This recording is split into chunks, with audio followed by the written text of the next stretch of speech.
Hello, this is Apologist Lucas Abbott. In just a second, we are going to be reading from the book of Ruth. Ruth is a very, very short book. In fact, it's only 4 chapters, and Ruth is a good story, and there's a really good lesson to be learned from Ruth, but it really is just one of those books that's sort of offered for lineage sake, for prophecies coming true, and just for establishing really the patriarchy throughout the lineal descendants from the time of Adam down to Jesus, or so on and so forth. So we're going to be reading Ruth. It shouldn't take us probably more than 20 minutes, but it is a good book, and it's an important book to read, and we're going to read it right now. So let's begin. Chapter 1. In the days when the judges ruled Israel, a severe famine came upon the land. So a man from Bethlehem in Judah left his home and went to live in the country of Moab, taking his wife and 2 sons with him. The man's name was Elimelech, and his wife was Naomi. Their 2 sons were Mahlon and Chilion. They were Ephrathites from Bethlehem in the land of Judah, and when they reached Moab, they settled there. Then Elimelech died, and Naomi was left with her 2 sons. The 2 sons married Moabite women. One married a woman named Orpah, and the other a young woman named Ruth. But about 10 years later, both Mahlon and Chilion died. This left Naomi alone without her 2 sons or her husband. Then Naomi heard in Moab that the Lord had blessed his people in Judah by giving them good crops again. So Naomi and her daughters-in-law got ready to leave Moab to return to her homeland. With her 2 daughters-in-law, she set out from the place where she had been living, and they took the road that would lead them back to Judah. But on the way, Naomi said to her 2 daughters-in-law, "Go back to your mother's homes, and may the Lord reward you for your kindness to your husbands and to me. May the Lord bless you with the security of another marriage." Then she kissed them goodbye, and they all broke down and wept. "No," they said, "we want to go with you to your people." But Naomi replied, "Why should you go on with me? Can I still give birth to other sons who could grow up to be your husbands? No, my daughters, return to your parents' homes, for I am too old to marry again. And even if it were possible, and I were to get married tonight and bear sons, then what? Would you wait for them to grow up and refuse to marry someone else? No, of course not, my daughters. Things are far more bitter for me than for you, because the Lord himself has raised his fist against me." And again they wept together, and Orpah kissed her mother-in-law goodbye. But Ruth clung tightly to Naomi. "Look," Naomi said to her, "your sister-in-law has gone back to her people and to her gods. You should do the same." But Ruth replied, "Don't ask me to leave you and turn back. Wherever you go, I will go. Wherever you live, I will live. Your people will be my people, and your God will be my God. Wherever you die, I will die, and there I will be buried. May the Lord punish me severely if I allow anything but death to separate us." When Naomi saw that Ruth was determined to go with her, she said nothing more. So the 2 of them continued on their journey. When they came to Bethlehem, the entire town was excited by their arrival. "Is it really Naomi?" the women asked.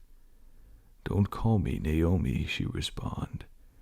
"Instead, call me Mara, for the Almighty has made life very bitter for me. I went away full, but the Lord has brought me home empty. Why call me Naomi when the Lord has caused me to suffer, and the Almighty has sent such tragedy upon me?" So Naomi returned from Moab, accompanied by her daughter-in-law Ruth, the young Moabite woman. They arrived in Bethlehem in late spring at the beginning of the barley harvest. Chapter 2. Now there was a wealthy and influential man in Bethlehem named Boaz, who was the relative of Naomi's husband Elimelech. One day, Ruth the Moabite said to Naomi, "Let me go out into the harvest fields to pick up the stalks of grain left behind by anyone who is kind enough to let me do it." Naomi replied, "All right, my daughter, go ahead." So Ruth went out to gather grain behind the harvesters.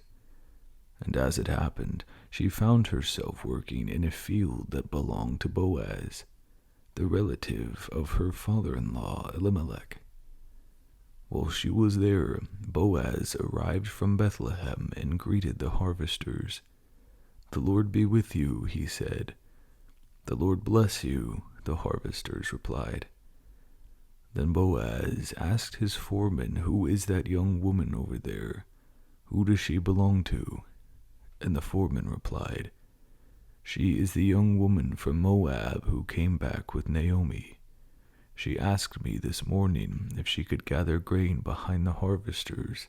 She has been hard at work ever since, except for a few minutes' rest in the shelter." Boaz went over and said to Ruth, "Listen, my daughter. Stay right here with us when you gather grain. Don't go to any other fields. Stay right behind the young women working in my field. See which part of the field they are harvesting and then follow them. I have warned the young men not to come treat you roughly, and when you are thirsty, help yourself to the water they have drawn from the well." Ruth fell at his feet and thanked him warmly. "What have I done to deserve such kindness?" she asked. "I am only a foreigner." "Yes, I know," Boaz replied, "but I also know about everything you have done for your mother-in-law since the death of your husband. I have heard how you left your father and mother and your own land to live here among complete strangers. May the Lord, the God of Israel, under whose wings you have come to take refuge, reward you fully for what you have done." "I hope I continue to please you, sir," she replied. "You have comforted me by speaking so kindly to me, even though I am not one of your workers." At mealtime, Boaz called to her, "Come over here and help yourself to some food. You can dip your bread in the sour wine." So she sat with his harvesters, and Boaz gave her some roasted grain to eat. She ate all she wanted and still had some left over. When Ruth went back to work again, Boaz ordered his young men, "Let her gather grain right among the sheaves without stopping her, and pull out some heads of barley from the bundles and drop them on purpose for her. Let her pick them up, and don't give her a hard time." So Ruth gathered barley there all day, and when she beat out the grain that evening, it filled an entire basket. She carried it back into town and showed it to her mother-in-law. Ruth also gave her roasted grain that was left over from her meal. "Where did you gather all this grain today?" Naomi asked. "Where did you work? May the Lord bless the one who helped you." So Ruth told her mother-in-law about the man in whose fields she had worked. She said, "The man I worked with today is named Boaz." "May the Lord bless him," Naomi told her daughter-in-law. "He is showing his kindness to us as well to your dead husband. That man is one of our closest relatives, one of our family redeemers." Then Ruth said, "What's more, Boaz even told me to come back and stay with his harvesters until the entire harvest is complete." "Good," Naomi exclaimed. "Do as he said, my daughter. Stay with his young women right through the whole harvest. You might be harassed in other fields, but you'll be safe with him." So Ruth worked alongside the women in Boaz's fields and gathered grain with them until the end of the barley harvest. Then she continued working with them through the wheat harvest in early summer, and all the while she lived with her mother-in-law. Chapter 3. One day Naomi said to Ruth, "My daughter, it's time that I found a permanent home for you so that you will be provided for. Boaz is a close relative of ours, and he's been very kind by letting you gather grain with his young women. Tonight, he will be winnowing barley at the threshing floor. Now do as I tell you, take a bath and put on perfume and dress in your nicest clothes. Then go to the threshing floor, but don't let Boaz see you until he has finished eating and drinking. Be sure to notice where he lies down, then go and uncover his feet and lie down there. He will tell you what to do." "I will do what you say," Ruth replied. So she went down to the threshing floor that night and followed the instructions of her mother-in-law. After Boaz had finished eating and drinking and was in good spirits, he lay down at the far end of the pile of grain and went to sleep. Then Ruth came quietly, uncovered his feet, and lay down. Around midnight, Boaz suddenly woke up and turned over. He was surprised to find a woman lying at his feet. "Who are you?" he asked. "I am your servant, Ruth," she replied. "Spread the corner of your covering over me, for you are my family redeemer." "The Lord bless you, my daughter," Boaz exclaimed. "You are showing even more family loyalty now than you did before, for you have not gone after a younger man, whether rich or poor. Now don't worry about a thing, my daughter. I will do what is necessary, for everyone in town knows you are a virtuous woman. But while it's true that I am one of your family redeemers, there is another man who is more closely related to you than I am. Stay here tonight, and in the morning I will talk to him. If he is willing to redeem you, very well, let him marry you. But if he is not willing, then as surely as the Lord lives, I will redeem you myself. Now lie down here until morning." So Ruth lay at Boaz's feet until the morning, but she got up before it was light enough for people to recognize each other. For Boaz had said, "No one must know that a woman was here at the threshing floor." Then Boaz said to her, "Bring your cloak and spread it out." He measured 6 scoops of barley into the cloak and placed it on her back. Then he returned to the town. When Ruth went back to her mother-in-law, Naomi asked, "What happened, my daughter?" Ruth told Naomi everything Boaz had done for her, and she added, "He gave me these 6 scoops of barley and said, 'Don't go back to your mother-in-law empty-handed.'" Then Naomi said to her, "Just be patient, my daughter, until we hear what happens. The man won't rest until he has settled things today." Chapter 4. Boaz went to the town gate and took a seat there. Just then, the family redeemer he had mentioned came by. So Boaz called out to him, "Come over here and sit down, friend. I want to talk to you." So they sat down together. Then Boaz called 10 leaders from the town and asked them to sit as witnesses.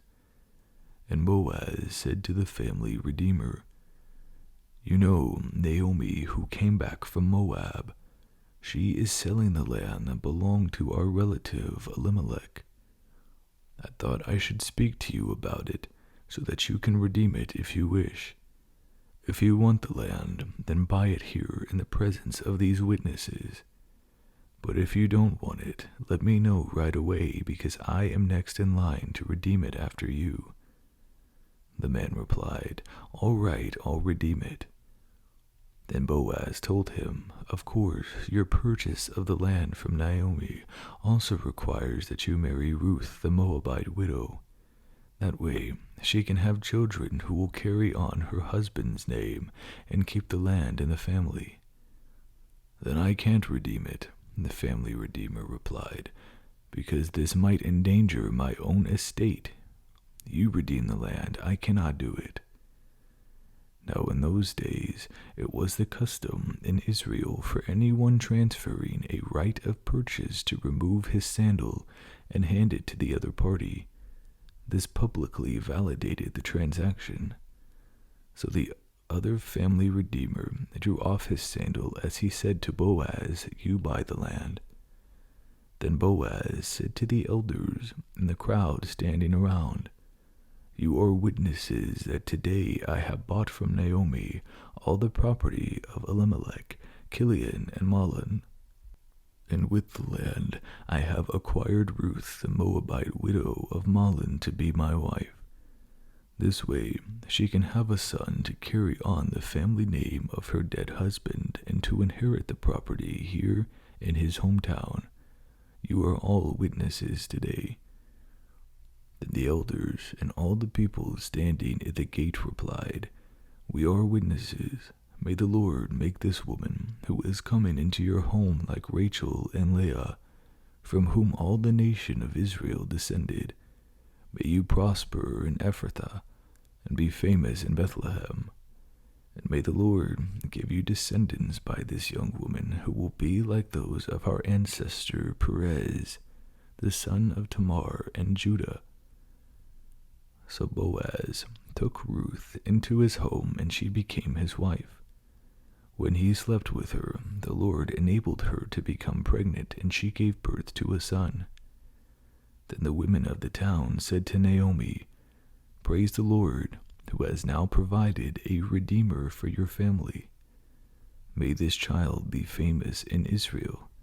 May he restore your youth and care for you in your old age. For he is the son of your daughter-in-law, who loves you and has been better to you than 7 sons." Naomi took the baby and cuddled him to her breast, and she cared for him as if he were her own. The neighbor women said, "Now at last Naomi has a son again," and they named him Obed. He became the father of Jesse and the grandfather of David. This is the genealogical record of their ancestor Perez. Perez was the father of Hezron. Hezron was the father of Ram. Ram was the father of Amminadab. Amminadab was the father of Nahshon. Nahshon was the father of Salmon. Salmon was the father of Boaz. Boaz was the father of Obed. Obed was the father of Jesse. Jesse was the father of David. That completes the book of Ruth. As I said, the book of Ruth is a very short book, but it does have a very beautiful story. Instead of Ruth going back home and essentially hitting the reset button, she decided that she was going to be loyal to a fault, loyal even if it meant that she would have nothing. And because of her loyalty, her people, God's people, took care of her. They provided a suitor for Ruth and redemption for Naomi, who had lost everything. And because of the loyalty, they not only gained a son, but they gained a son who is the grandfather to King David. So not only was Ruth set aside as being incredibly loyal and incredibly faithful to those in her life, if she was not, if it was any lesser of a woman, then King David perhaps never would have even come about. And King David is a central figure, perhaps one of the most central figures. And the prophecies that took place afterwards said that there would be a Messiah coming from the line of David. So if there was no Ruth, and if Ruth was not loyal to a fault, then there would be no Obed, there would be no Jesse, there would be no David, and there would be no Jesus. So it is essential, my friends, that when it seems like the world is closing in and we are feeling perhaps insignificant, just remember that we plant harvests, but those harvests, they don't come to fruition many of times while we're even alive. Ruth certainly never would have known that her line would produce King David and Jesus. And that's probably the first thing, is that even though we may feel insignificant right now, it is just a lie. And the seeds that we plant will be harvested one day, great seeds, great people. And if not for us, for our own actions, then these seeds would never have been planted in the first place. Second, which should be made abundantly clear after the reading of Judges as well as Ruth, but women, unlike many other religions, unlike many other cultures of the time, the women in the Bible were incredible. I go back to Judges. There was the woman who killed Abimelech when she threw a rock on his head. He was a tyrannical ruler. And a woman was the one who killed the great generals who were oppressing Israel. And then you have Deborah, who was a great prophet of the Lord, who commanded the armies to beat their oppressors and essentially got all the glory for it. So any attempt to say that Christianity, especially in the Old Testament, is against women, it's preposterous. And there is no other religion, there is no other belief system. And I would argue that there really weren't any other cultures of that time that respected women. And there is no other God, I guess you could say, that spoke to women like our God speaking to his prophets. God does not really see gender, even though this world does. He doesn't see gender as a qualification for usefulness, and that's pretty amazing as well. And third, I suppose this story also teaches us to be faithful, be loyal, find those causes, my friends, that you want to invest yourselves in fully, and be loyal. It says in the Bible elsewhere that when we are faithful to the Lord, that he will be faithful to us. He has no choice. He cannot prevent himself. He cannot stop himself. So, whenever you find things that are worth your loyalty, commit yourself wholeheartedly to these things, because as we saw in Ruth's case, she became the mother of the grandfather of David, and that never would have happened but for that. So, my friends, I hope you enjoyed this. It is a short book, and it's mainly offered to provide a lineal descendants and address King David, who we will be discussing in the next book. But it's also a very beautiful story when you actually look at some of the meanings of it, like we just discussed, and certainly one of the most beautiful stories in the Bible, and really does not contain any killing or bloodshed. It's really just a beautiful story of loyalty and faithfulness.